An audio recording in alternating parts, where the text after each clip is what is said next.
নমস্কার, আমি পিঙ্কি। আমি কিন্তু কথা রেখেছি, মানে আনবাক্সে আবার নিয়ে চলে এসেছি অন্তরালের গল্প। এবং আজকে যে ছবিটি নিয়ে আমরা কথা বলবো সেই ছবিটি হলো উত্তরায়ণ। উত্তরায়ণ কিন্তু শুধুমাত্র একটা বাংলা চলচ্ছবি নয়, এটা কিন্তু সাবিত্রীর জীবনের উত্তরণের গল্প। এমন একটা সময় এসেছিল যেখানে কিন্তু পাশের বাড়ির মেয়েকে আবারও একবার লুক টেস্ট করে প্রমাণ করতে হয়েছিল যে সে সাবিত্রী চট্টোপাধ্যায়। আসুন তার মুখেই শুনবো তার উত্তরণের গল্প, মানে আমরা যাকে বলি ফিরে আসার গল্প। না, তখন ব্যাপারটা ছিল সেই বছর আমার বাবা মারা যান। মানে জীবনে মানে নিজেদের মধ্যে কেউ মারা যাবে না, তাও বাবা মার মধ্যে একজন প্রথমবার শোক পেয়েছিল। আমার কিরম যেন আমি হয়ে গেলাম। আমি বাবাকে নিয়ে যাওয়ার সময় কাছে আসিনি। একদম সরস্বতী পুজোর দিন, মানে রাত্রিবেলা, পরের দিনের সকালে আমাকে দরজা ডাকিয়ে আমি ঘুমাচ্ছিলাম। আমাকে বললেন যে তুমি এসো, বাবার শরীরটা ভালো নেই। আমি যখন গিয়ে বাবা বাবা করলাম তখন মারা গেছি। তো যাই হোক, তার আগের দিন রাত্রে বাবার সঙ্গে অনেক কথা বলেছি। বাবার হরিদ্বার যাওয়ার খুব ইচ্ছে ছিল। আমি বললাম বাবা যে করে হোক আমি তোমাকে হরিদ্বার নিয়ে যাব, কথা দিলাম। সেই কথা রাখা বলল না। যাই হোক, কিন্তু শশধর চ্যাটার্জি মানে তোমার বাবা ঠিক মারা যাওয়ার আগের দিন তোমার মাথায় আশীর্বাদ করে কি যেন বলেছিল যে সাবিত্রী আমি এমন বলে হচ্ছে আর বাঁচবো না। হয়তো তার একটা মনে ভেতর থেকে এসেছিল। তো বললে আমি আজকের দিনে তুমি এ সমস্ত আজে বাজে কথা বলছো কেন? আমার বাবাকে সবাই আপনি বলতেন, একমাত্র আমি তুমি বলতাম। ভীষণ রাজবাড়ি মানুষ ছিল ওর সাংঘাতিক, মানে বলার কথা নয়। 10টার পরে কেউ বাড়িতে এলে দরজা বন্ধ করে দিতেন যে এখন আসার সময় হয়, এরকম। তো যাই হোক, তো বাবা মারা যেতে আমি প্রথমে আমার এই ফিলিংটা হলো যে আমি ওনাকে কথা দিয়েছিলাম হরিদ্বার নিয়ে যাব, সেটা পারলাম না। তখনই আমার খুব কান্না পেল। যাই হোক, আর মা তখন খুব অসুস্থ। তাকে ইঞ্জেকশন দিয়ে ঘুম পাড়িয়ে আমি বাবার কাছে এলাম ডাক্তার ডেকে। কারণ সে যদি এরকম দেখে তার অবস্থা যে কী হবে জানার বলা যায় না। তখন থেকে আমি আর কাজটা যে মন দিতে পারলাম না। বহু কাজ এসেছে তখন, আমাকে বিক্রিয়ে দিয়েছিল। বলেছি না আমি আর অভিনয় করবো না, আমি আর অভিনয় করবো, আমাকে আর ডাকবেন না আপনারা। বহু ছবি আমি না বলে দিয়েছি, করবো না। অনেক তারা সাথে সাথে করেছিল, আমি করিনি। প্রায় 1-1.5 বছর আমি কাজ করিনি। পরে বললো কি, যাই হোক খাওয়া দাওয়া করেছি, বাড়িতেই থেকেছি, শরীর তো সেটা বুঝবে না। আমি আস্তে আস্তে আস্তে আস্তে কেরম মোটা হয়ে গেলাম। তারপরে একদিন আমাকেই এসে জিজ্ঞেস করছি সাবিত্রী দেবী বাড়ি আছেন? তোমাকে? হ্যাঁ, আমাকে জিজ্ঞেস করছে। তখন আমি বললাম আমি তো সাবিত্রী দেবী। বলে আপনি সাবিত্রী দেবী? এত মোটা হয়েছি কেন আপনি? তা আমি মোটা হয়েছি, কাজকর্ম করি না, এই জন্যই বসলেন, কথাবার্তা বললেন, চলে গেলেন। তখন আমার মনে হলো যে আমি এটা কি করছি। আমি নিজেকে এভাবে খাচ্ছি, যাচ্ছি, ঘুমোচ্ছি। আমি যদি কাজ না করি তাহলে কী করে চলবে? যেটা করে আজকে লোকে আমাকে চিনেছে সেটা তো ছেড়ে দিলে আমার চলবে না। মানে এটা ভেতরের শিল্পীটা তোমাকে একটা জানান দিল। একটা আমাকে মনে যদি আসতে থাকে না কোনো জিনিস, আমি ওই করবো, যাচ্ছি, এই না, সঙ্গে সঙ্গে আমি তাকে চেষ্টা করি সেটা বদলাতে। তখন আমি ওই ডান্স বলো, ভারতনাট্যম ডান্স, এই ভারত কপিলের কাছে শিখতে আরম্ভ করলাম। তারপরে না খাওয়া অত আর খেতাম না, আমরা সবাইকে বলতাম কী করে রোগ হওয়া যায়, ডাক্তারদের পরামর্শ নিতাম, কিছুতেই কিছু হয় না। শেষ পর্যন্ত কমলে কিসে?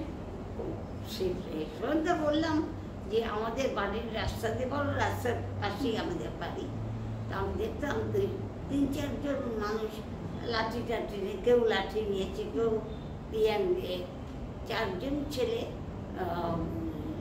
রোজ সকালবেলা আমি বারান্দা দাঁড়িয়ে দেখতাম ওরা হাঁটতে বেরোয়, মর্নিং ওয়াক। Morning walk.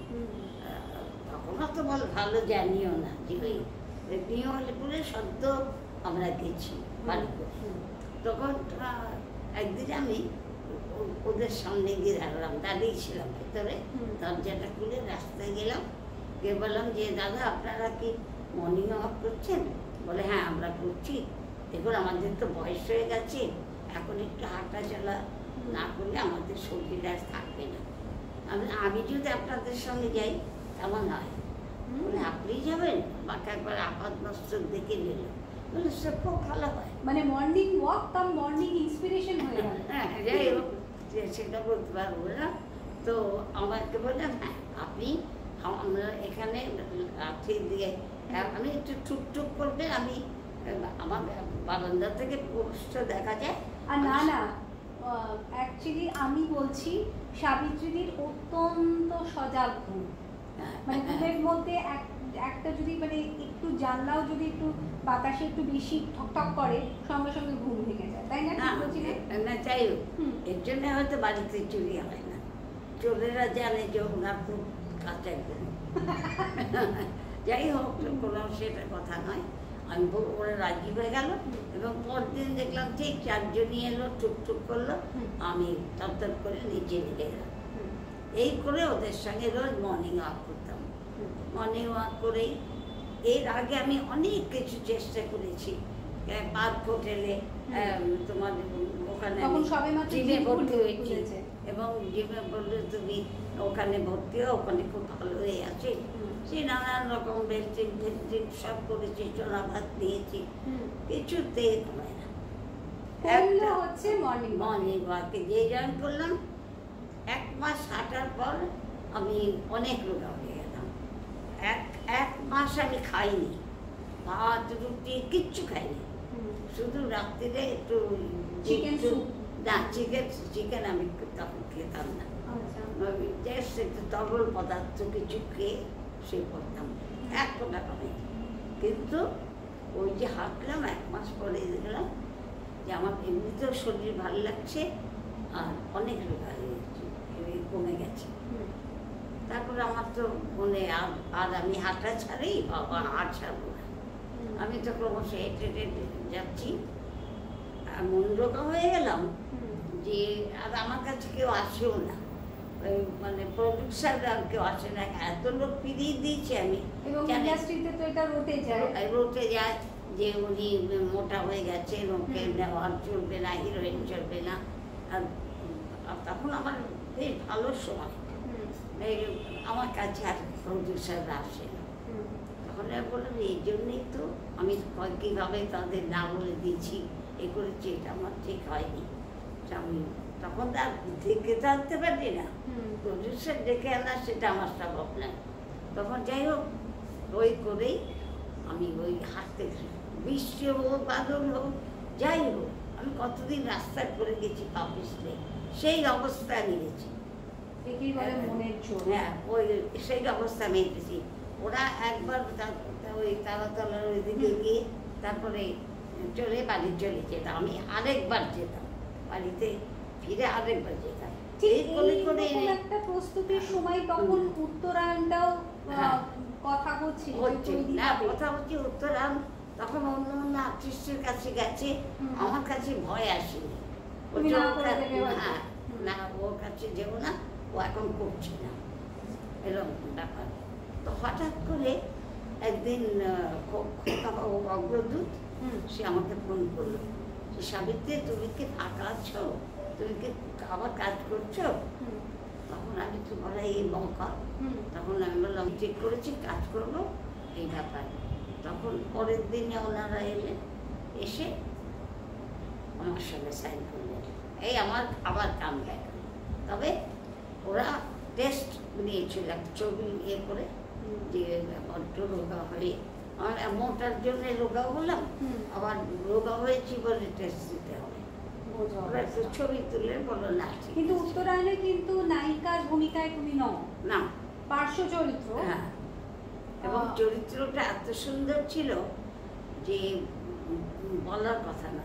আমি এটা শুনেই বলেছিলাম, ভেবেছিলাম এটাতে আমি কিছু করতে পারবো। অভিনয় করাটা তো সোজা নয়, সেইটা আমি ভেবে নিয়েছিলাম। এখানে আমি জিনিসটাকে ছোট বলেও উত্তরায়ণ তো সুপার ডুপার হিট হয়ে গেল। এবং সুপার ডুপার হিট তো তখন হয়েছে, কিন্তু এখনো তোমার উত্তরায়ণ দর্শকের মনে গেঁথে আছে। হ্যাঁ নিশ্চয়ই, আমার কাছে সিডি আছে, আমাদের মাঝে মাঝে আমার কাছে প্রমাণ আছে, কারণ আনবাক্সের কমেন্ট বক্সে লোকে লিখে জানিয়েছে যে উত্তরায়ণ ছবির অন্তরালের গল্প জানতে চান। এবং উত্তরায়ণ ছবিটা কিন্তু আসলে সাবিত্রী চট্টোপাধ্যায়ের ফিল্ম ক্যারিয়ারের একটা কামব্যাক বলতে পারিস।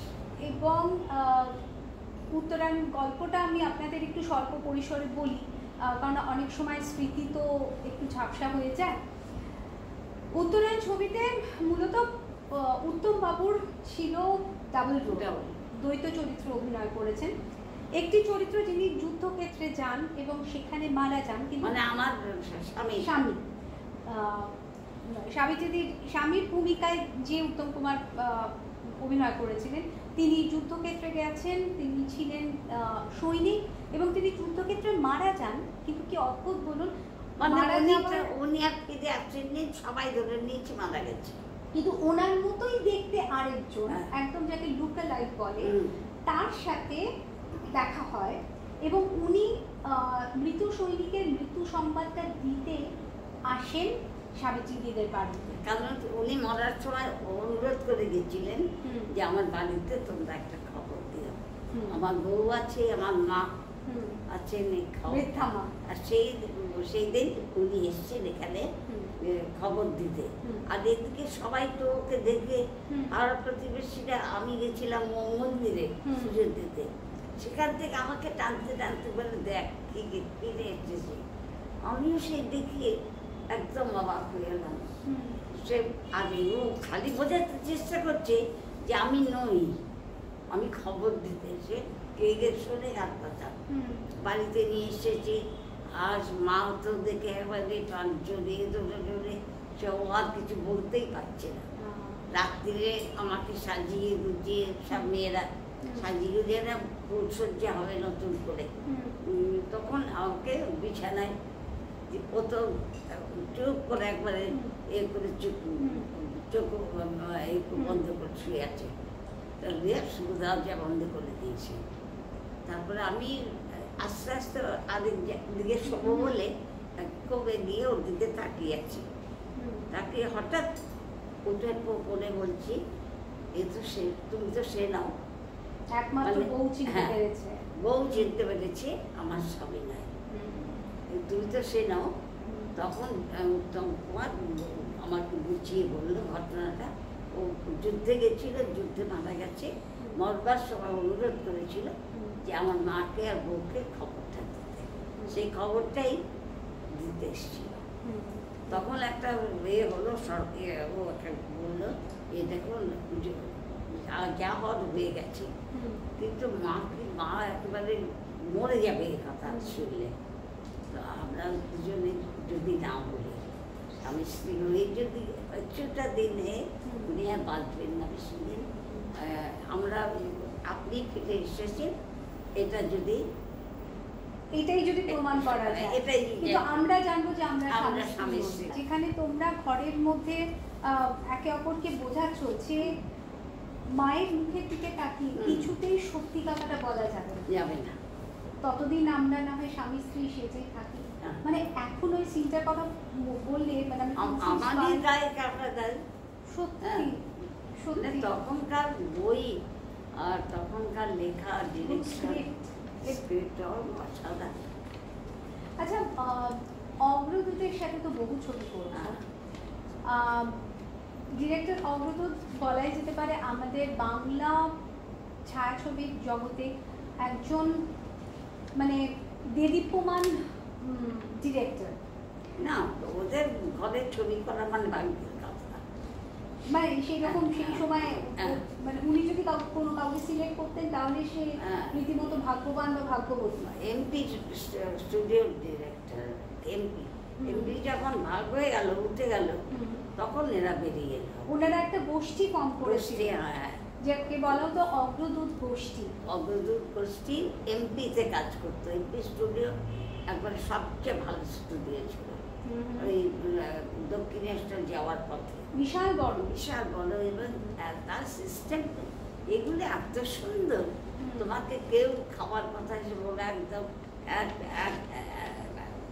ঠিক সময় খাবার দিয়ে যাবে। আর ঝকঝকে তকতকে ক্যান্টিন, ক্যান্টিনটা অসাধারণ। আর রান্না কি, আমি তো বাড়িতে খেয়ে আসতাম না, কখনো স্টুডিও খাই না, কিন্তু ওই ক্যান্টিনে খেয়েছি। খুব ভালো, সবার এত ডিসিপ্লিন, মানে ডিরেক্টর বলো এ বলো সব যেন যন্ত্রের মধ্যে চলছে। কারোর সঙ্গে কারো বেশি কথা নেই, কাজের সময় গল্প করা নেই, সবাই কাজ করছে করছে। যে ব্রেক হলো যেরা আনন্দে নাচছে করছে। আর জায়গা ছিল অনেক, কেউ ব্যাডমিন্টন, ওখানেই আমি ব্যাডমিন্টন খেলা শিখেছি। এমপি স্টুডিও, এমপি স্টুডিও ওখানে সব ছেলেরা মেয়েরা ব্যাডমিন্টন খেলছে, বল খেলছে, বড় বড় মারতো। মানে খেলার সময় খেলা, কিন্তু কাজের সময় কাজ। বিশাল। আর ডিরেক্টর অগ্রদূতের সাথে কাজ করার অভিজ্ঞতা? খুব রাজবাড়ি মানুষ ছিলেন। রাজবাড়ি তো ছিলেন, 6 ফিট 2 ইঞ্চি লম্বা, আর হাঁটা চলা কথা বলা। সাবিত্রী এদিকে সবাই থরথর করে কাঁপে। আমি কাঁপিনি, তবে ভয় পাইতাম। না, তুমি তো কাঁপিয়ে দিতে। না, কাঁপিয়ে দিতাম সেটা বলছিস কেন? আমি একটুখানি মাঝে মাঝে একটু মস্করা ঠাট্টা করি। হ্যাঁ, আচ্ছা, এই উত্তরাল ছবিতে একটা অদ্ভুত কেমিস্ট্রি ছিল, মানে একটা ট্রায়াঙ্গেল ফর্ম করেছিল। একদিকে উত্তমবাবু, অন্যদিকে সুপ্রিয়া দেবী এবং তুমি। কিরকম ছিল মানে কাজ করার অভিজ্ঞতা? পাঠ করার অভিজ্ঞতা ওই তোকে দেখে নেবো, ও বলছে আমি দেখবো, ওই ব্যাপারটা নিয়ে। আচ্ছা, মানে যে যার পাঠটাই, সুপ্রিয়া দেবীও ভালোই করেছিলেন, কিন্তু ওনার মানে প্রেমের সিন, উত্তমের সঙ্গে তার প্রেম ছিল, বিয়ে হবে হবে। সে তারপরে আমাকে সন্দেহ করতে লাগলো যখন এলো তাহলে করলে সবাই ভালো অভিনয় করছে, তোমরা তো জবাবই নেই, কিন্তু নামটা আমার বেশি হয়ে গেছে। উত্তরাল ছবিটি রিলিজ করার পর স্বয়ং সুপ্রিয়া দেবী, মানে সুপ্রিয়া আন্টি এসে সাবিত্রীদের কাছে একটা কনফেশন করেছিল। কি সেটা? আরে সেটা কি বললো যে আমি হিরোইনের রোল করলাম, ছবির প্রথম থেকে শেষ পর্যন্ত আমি রইলাম, তুই মাঝখান থেকে 3-4টে সিন করে শেষের দিকে 3-4টে সিন করে ঠিকটুকু খেয়ে বেরিয়ে গেলি। এরকম এসে বলেছে? এরকম বলেছে। আমি কেন রে, আমি ক্ষীর খেয়ে গেলাম, তোকে তো ক্ষীরের পাত্র নিয়ে ঘুরেছে পেছন পেছন লোকেরা, তো ও কেন খেতে পারি? খাওয়ার মতো এ চাই, জীবও চাই, হাওয়া করতে হবে, সেগুলো যদি না করলে কি করে খাবে? এটাও তুমি শুনিয়ে দিয়েছিলে? আমি শুনিনি, অনেক ছাড়ি না খাবো। এই কারণে তো বোধ হয় এই কারণেই না এই স্বভাবটা আমিও কিছুটা পেয়েছি, বুঝলে? আমিও আনবক্স না করে থাকতে পারি না। আচ্ছা, আমাদের দর্শকদের জন্য বলো, অনেক ইয়াং জেনারেশন যারা এখন অভিনয় করতে আসছে, অনেক সময় তো হয় যে একজন শিল্পী যখন কাজ নেই, বাড়িতে বসে আছে, সেই সময়টা তো একটা টালমাটাল অবস্থা যায়। খুব স্বাভাবিক, মন খারাপ হওয়াটা খুব স্বাভাবিক, ডিপ্রেশনে পড়াটা খুব স্বাভাবিক, কিন্তু তুমি তোমার নিজের জীবন দিয়ে বুঝেছো যে হাল ছেড়ে দিলে চলবে না। হাল ছাড়তে হবে। তাহলে আমাদের আনবাক্সের দর্শকদের জন্য, নতুন অভিনেতা অভিনেত্রীরা যারা আমাদের ইন্ডাস্ট্রিতে আসছে অনেক স্বপ্ন নিয়ে, তাদের জন্য কিছু বলো, সেই দিয়ে শেষ করবো আজকের এপিসোড। না, আমার কথা হচ্ছে যে নিরাশ হলে চলবে না। নিরাশ হওয়ার অনেকে আছে, চিন্তা ভাবনা আছে, কিন্তু সাহসটা রাখতে হবে। আমি যে কাজটা করছি দেখি না তো আরো চেষ্টা করতে হবে, ভেঙে পড়লে চলবে না। মন খারাপ হয় রে, মন খারাপ হয় যখন এত প্রতিষ্ঠিত হওয়ার পরে বলে ছবি নিয়ে দেখতে হবে কতটা করেছে, তখন খারাপ লাগে, অপমান লাগে। হ্যাঁ, অত খারাপ লাগলে আমাদের ইন্ডাস্ট্রিতে চলবে না। সেই সমস্ত খারাপ লাগাগুলোকে নিয়েই আমাদের এগিয়ে যেতে হবে, চলতে হবে, ভালো থাকতে হবে। ভালো থাকবেন, ভালো রাখবেন, এটুকুই বলে আজকের মতো বিদায় নিই।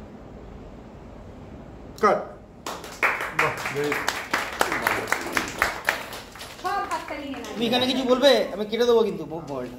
কিছু বলার থাকলে মোবাইলে বলতে পারো। না, বলতে চাইছি বাপ্পা ইজ দ্য বেস্ট, এটা তোমাকে দেখাতে পারলো।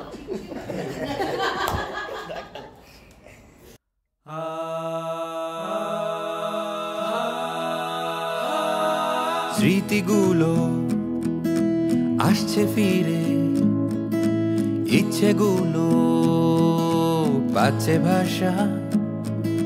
স্মৃতিগুলো আসছে ফিরে, ইচ্ছেগুলো পাচ্ছে ভাষা। তোমার আমার স্বপ্ন ঘিরে যত ভয় ভাবনার ভালোবাসা। স্মৃতিগুলো আসছে ফিরে,